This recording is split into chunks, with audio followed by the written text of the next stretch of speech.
بهدف المحافظة على سلامة وصحة المستهلك، تمكنت الفرقة الإقليمية للدرك الوطني بالكرمة بكتيبة السينيا من وضع حد لنشاط عصابة إجرامية تختص في ذبح وتسويق لحوم الحمير متكونة من 4 أشخاص. عملية الذبح كانت تتم على مستوى مرآب سري متواجد بقرية الحامول بلدية الكرمة. أما عملية البيع فكانت تتم بوسط مدينة وهران.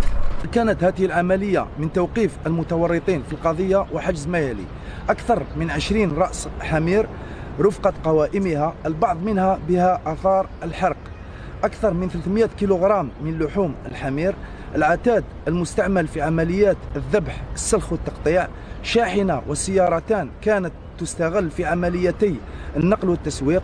رفعت ضد المخالفين عدة جنح أبرزها تكوين جمعية أشرار لغرض الإعداد لجنحة خداع أو محاولة خداع المستهلك، جنحة الذبح غير الشرعي، وجنحة تعريض حياة الغير للخطر. فور الانتهاء من التحقيق سيتم تقديم الأطراف إلى الجهات القضائية المختصة. الفرقة الإقليمية للدرك الوطني بالكرمة تحقق في القضية.